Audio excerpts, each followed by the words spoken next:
Good morning, my name is Kate McMahon and this is Profile, and I'm very excited to have our second episode of In the Interest of Every Child. Have some wonderful leaders here that are involved with our children here on Cape Cod, and I would like them to take a moment to introduce themselves and their organizations. So if we can, I'd love to start with Cindy Horgan. Thank you, Kate. So I am Cindy Horgan. We're an early education center as well as a family resource center throughout the Cape and the Islands. We provide free family resources to all families that reach out to us. We do all kinds of collaboration with many of our community partners, which is really critical when we're talking about in the interest of every child. So I am Jenny Wheeler. I am a co-founder and the director of the Family Table Collaborative. We started as a rapid response to COVID, designed just simply to get prepared meals out into the community, nutritious, delicious meals for anyone who needed a little extra love. And we know that, families were certainly a big part of, the population that was negatively impacted by COVID. We've grown the organization into a full 501c3, so we've become a permanent entity on Cape Cod in the fight against hunger and to increase nutritional security, which is really my focus. It's with the help of all of our community partners. We're partnered with the ACF, with the Fishermen's Alliance, with all the local farms, and Whole Foods Market is my newest community partner. We get an enormous amount of support from the community and over 150 volunteers that help me regularly. We're about to tip 100,000 meals into the community. We have focused mostly from Bourne to Harwich, and we look forward to continuing to make sure that we both kind of save more food, reduce waste, but at the end of the day, it's really about getting fresh food into the hands of people who most need it. And we took over the old Riverway building in South Yarmouth. Thank you. Thank you, Jenny. I'm Andrea Marcel. I'm the Food Access Coordinator for Cape Cod Cooperative Extension through Barnstable County Regional Government. And my position, Food Access Coordinator, was created in the fall of 2020 in the height of COVID in response to just the county trying to understand where the food resources were, what was taking place currently for food access at that time, and then also try to understand if there were any barriers that were existing in keeping people from getting the food that was being offered to them. So can we talk a little bit, Cindy, about some of the needs of families that your organization serves? Sure. Families come to us in all shapes and sizes. And when we're talking specifically around food and access to food and food insecurity and things like that, that is probably, even prior to COVID, we were seeing that in a very strong way. And we began probably about 5 years ago partnering with the Family Food Pantry in Harwich, and they started to bring these huge trucks with grocery carts full of fresh produce, more than just the staples, to the different COAs in the community. And they said, well, wait a minute, beyond the COAs, there's families, there's children. So they started to include us in that. And so we started to be able to really extend what our services are, because we do have that little pantry, as most agencies do, with peanut butter and pasta and rice. And that's helpful, but it's not meeting the need. So we started to really engage in that way. I can tell you that when the world stopped turning in March of, when that was, we continued to show up every day in our building. The governor didn't think we were essential, but we did. And we showed up, and all of a sudden we were getting resources given to us. And so I was turning those resources into stop and shop cards. And so people were actually able to get what they needed, not what I had in my closet. And so we started to really distribute it. And I think we've distributed since COVID probably close to $100,000 in just food cards for people, in addition to the other ways that we bring food. And one of the other things that we did during COVID as an early education center, really looking at the next generation, is we've created this amazing garden that the children are doing. And it's beautiful, and every day I open this refrigerator to fresh herbs and lettuce and all kinds of vegetables that the children, like, they are doing every bit of it. And so not only are we meeting a need in the community, but we're teaching the next generation about how critical this is. You know, I think when it comes to food, I talk about children's brains all the time, and there's 3 ingredients that children need every day for healthy brain development. One is water, the other is good quality sleep, and the third is really good nutrition. And that doesn't mean processed foods, that means really whole foods and complex carbohydrates and things like that to really give the brain everything it needs to be successful. And I love that you're talking $100,000. Jenny's getting ready to tip 100,000 meals. Yes. I like that number. It is a good number. That's a great number. And as we were talking about earlier, it seems that all of us are further and further away from understanding where our food actually comes from. Yeah. So the garden, that is just great. Are the kids really excited about it? They are. It's like a fist fight. I don't want to use the word fist fight. Who gets to water today? Who gets to weed today? And I'm really proud of our early educators. They have really embraced this so beautifully with the children, and it's really special to watch it. Right, and they get to get dirt underneath Yeah, their we love that. fingernails, Yeah. and that is so fun. Get And them mud is fun. outdoors, Yes, and make them understand where some of that food comes from. exactly. That's wonderful. Now, Jenny, you did an amazing introduction about what your organization does. Is there anything that you would like to add? Well, I think Cindy just tipped a lot of, really the whole reason for our existence is that, there is a lot of access points for different types of, shelf-stable food. And I think agencies work hard to try and get fresh, like, vegetables available. But a lot of this comes down to how we govern food, right? And the problem is the food system's kind of broken. And we kind of have to be willing as a community to look at that and say, how can we do better? Because we need to do better. And that's really where things like the gardens and, Andrea's agency has all of these grants for gardens and stuff, which is amazing because we have to kind of right this ship, if you will. And that means we have to take it back. We as a society have participated in really moving much more towards convenience. It's why when I talk about nutritional security, food security is dictated almost solely by economics. Nutritional security is dictated significantly by convenience. So whether or not you have the money to control if you're, hungry or not hungry, whether you're fueling your body with things that actually help brain development, help you, feel better and be better. And we all know that Snickers commercials exist for a reason. That idea of being hangry or irritable, right? If you are hungry or if you're not getting the right food, makes a difference. And so on Cape Cod, we're particularly lucky. We have an immense amount of natural resources, and we can do better. And that's where I've created the collaborative. The collaborative in no way, shape, or form can replace food access points, but we can amplify. We can be the amplifier that allows some of these agencies and some of the programs that can't do prepared food, that can't, deal with the refrigeration aspect of needing to, that's really what governs most fresh food is refrigeration.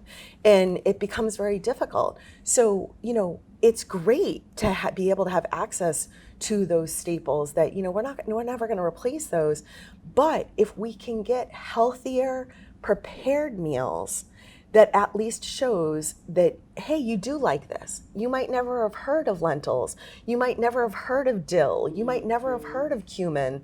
But if I can prepare this stuff, you might never have had a butternut squash. But if I can prepare it in a way that they like it, if we can engage the kids to help have them make it and help have them taste it, and they like it, we've just increased their chances of then letting them have us help them. And that's really what matters, because in order to right the ship, in order to create sustainable change in this area, it requires both prepared food, healthy, nutritious, delicious, and education. Good, fresh food doesn't have to be complicated. It doesn't have to be hard. It doesn't have to be all of those things that are so scary for people who are so busy. Yeah. It doesn't have to be those things. But we have to be able to show people that that's the case. And again, we're very lucky on Cape Cod. We can fix this. We can fix this on Cape Cod. We have the natural resources available to do so. We just have to say, we can do better, and we're going to do better. Somebody is in the grocery store, they see a butternut squash and they just walk right by. But then they're able to get a prepared meal and they're like, okay, I can do this. Well, and I think the other thing that we really need to talk about is destigmatizing things. So the reality is, you have to address that a lot of people might not have access to sharp knives. They might not have ever learned to cook. They might not know what most of these are. So in order to kind of dial down the stigma or the scary, you need to talk about it differently. You need to introduce it differently. I think one of the reasons why we resonate with people so much is I rarely talk about, these are the nutritional facts on the food I'm giving you today. I just say, hey, love is always our secret ingredient. If you need a little extra love, come find us. In our food, people know that it's full of love. Last night we distributed 400 meals, and over 250 of them had fresh local seafood from donations from a sea captain, a boat captain that gave us almost 100 pounds of fresh tuna, and Midnight Hour, which gave us 30 pounds of fresh scallops. So we're getting food that a lot of these kids may never have even had. So it's, it's easy to say, I don't like it, right? But if you've never had it, let's make it more accessible. Let's give that. And again, that's local, caught, local fresh food.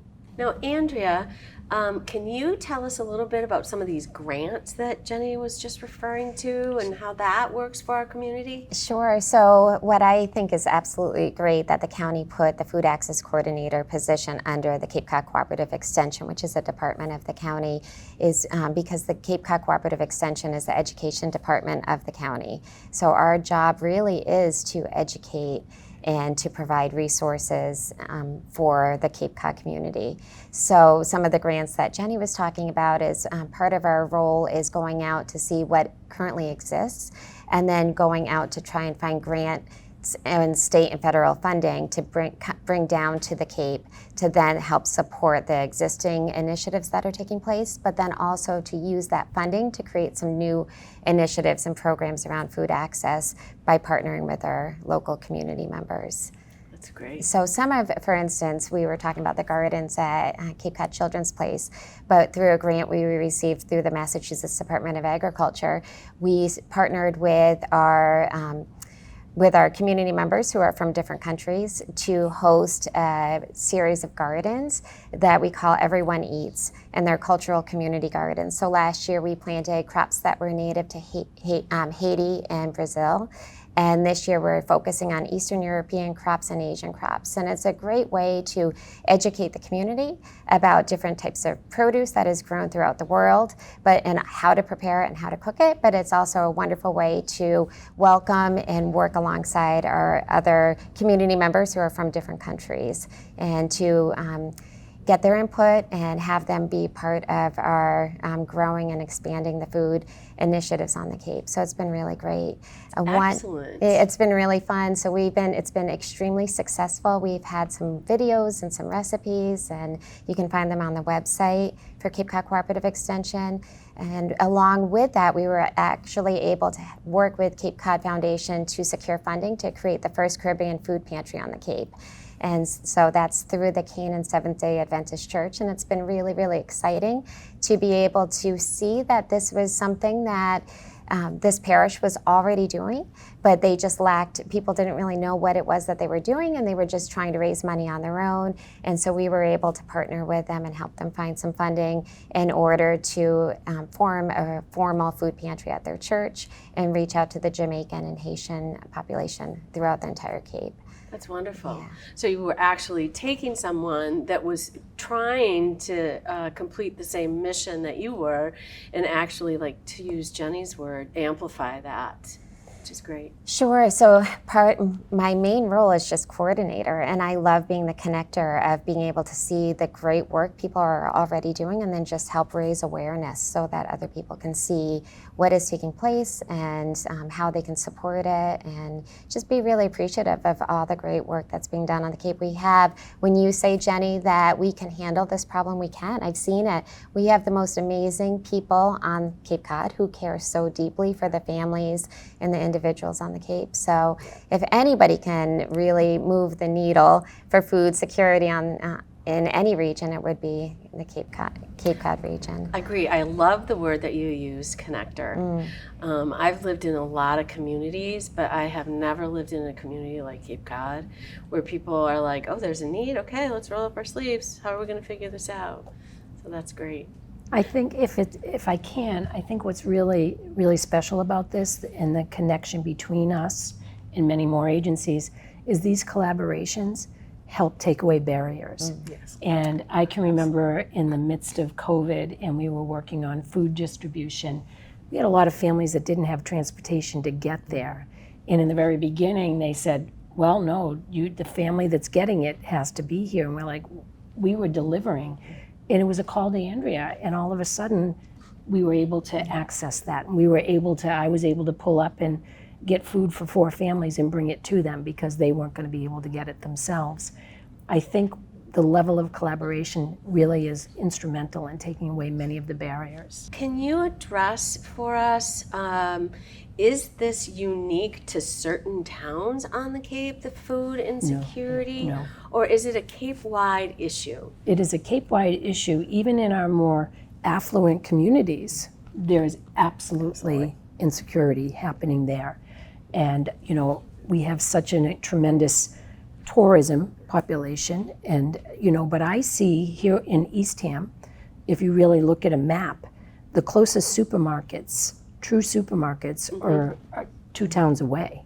So there are, That's a distance. Yeah, so that family, and it is a distance. Some of those families in the morning I see come in I know that they were at a local gas station market to get food for the day.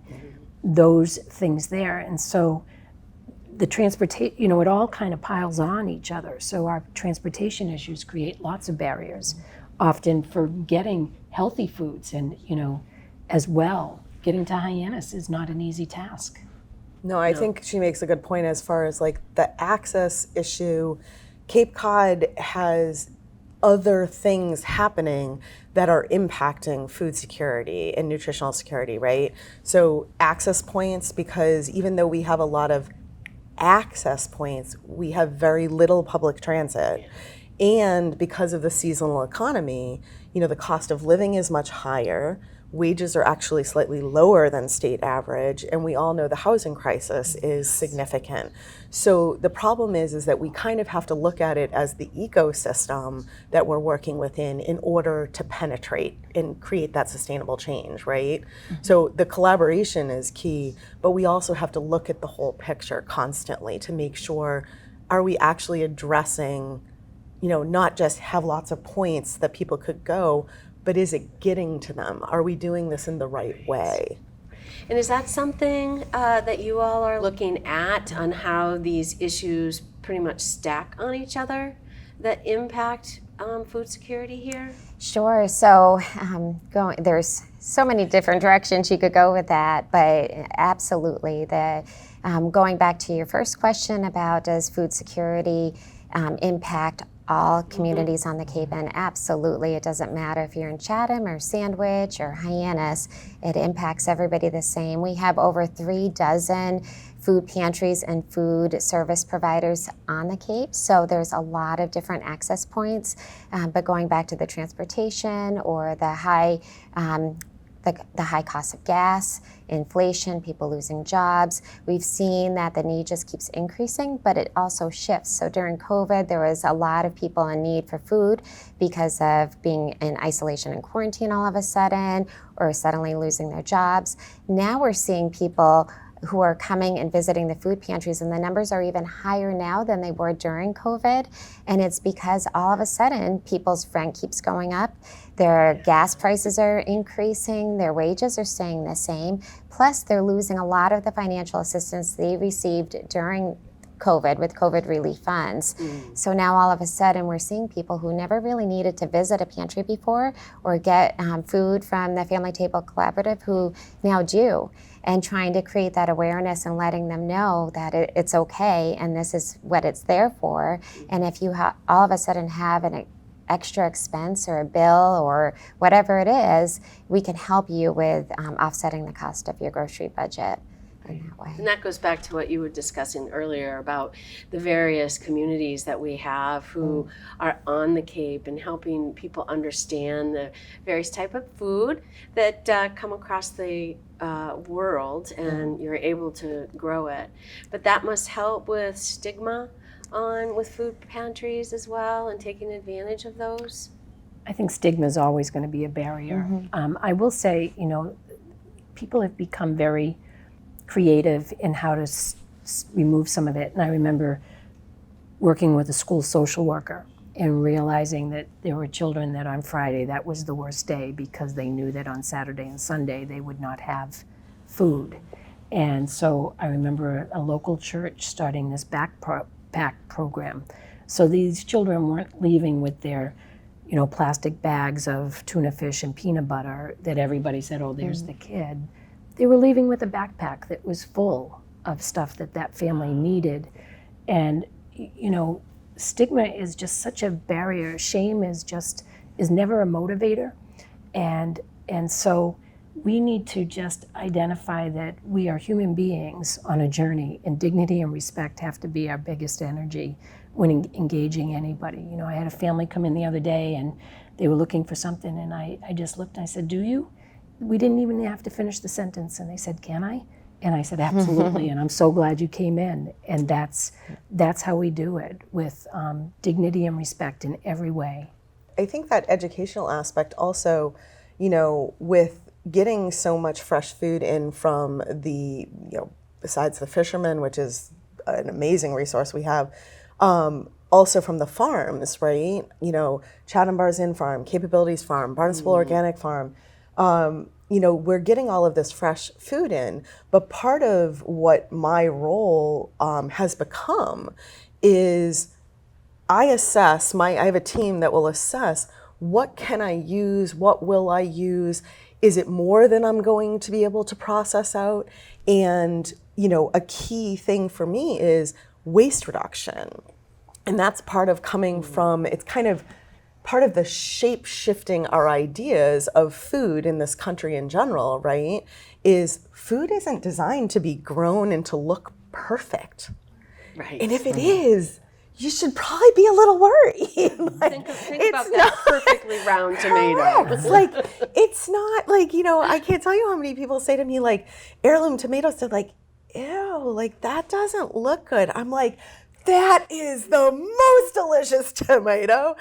But we have to kind of, again, it goes back to that education. It goes back to talking to people, right? But the reality is food doesn't have to look perfect. And we've gotten into this, everything must be perfect. And so from a legislative standpoint, and this is where, hey, look, which one of us isn't willing to cut a bruise out of an apple at our house? But if it has a bruise, I can't give it to you. That's got to end. And so part of what we do right now is I take in and use everything I can. And whatever I can't, I then put right back out the door. I'm simply a pass-through for any food that I can't use. I put it right out the door to different agencies. I work closely with Mike Messinas at the Health Ministry in Hyannis.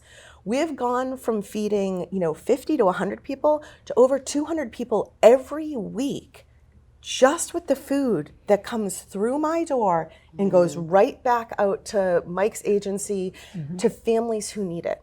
Right there. Fresh produce, fresh fruit, everything. Anything I'm not going to use, pass through right out the door. We just got a grant through the Hyannis Public Library and in conjunction with Extension to do a community refrigerator at the Hyannis Public Library. So that's going to be another access point. They interface with the homeless population significantly because they're right on the green. And so again, it's like we need to get good, nutritious food to people who most need it. And look, people need it for a lot of reasons. Like Andrea was saying, during COVID, it was isolation, anxiety, fear, depression. That's a significant problem. And really, that hasn't gone away for families because even though the kind of stronger aspects of COVID have waned, one child gets COVID at a school, and Cindy's got, you're still at reduced, reduced capacity. Yep. So the thing is that how families are dealing with this constantly moving target of, can I go to work? Can I get childcare? Can my kid go to school? Do they have to be home? Has increased anxiety, which you have to understand increases how you deal with food. Like it increases that stress around food. And so again, we go back to convenience. And if we're going back to convenience, we're talking about higher preservatives. All of a sudden everything is pre-made, pre-packed, pre-everything. And that impacts negatively those very children that we're trying to help. So by helping the parents, it helps the children. So it really is all about, community. And we are stronger together. We're always stronger together. Absolutely. I would just like to say, that the collaboration and the community that we have has so many opportunities for families to engage, to get the support that they may not only need, but they deserve, and that you're not on this journey alone. And we're there for you.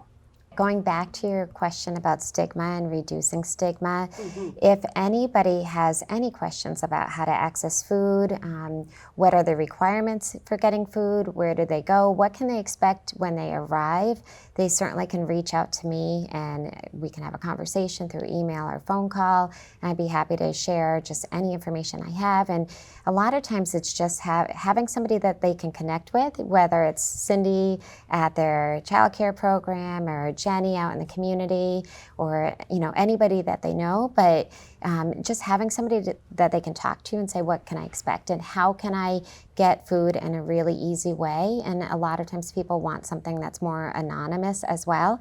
And what COVID has done has really allowed the food pantries to reinvent the model. So it requires less documentation, less income, no income verification. And most of them are curbside or drive-through. So you don't even have to go into a pantry if you don't want to. And so there's just a lot of new ways that food pantries are serving the community members. And then also we do run a food pantry delivery program. So if there's any families out there who do need food, even if it's a one-time thing or an ongoing basis, and you just can't get access to the food pantry, give us a call and we'll certainly set you up and make sure that you get food. There is food out there, and we'll work really, really hard to work with our community partners to get people the food they need.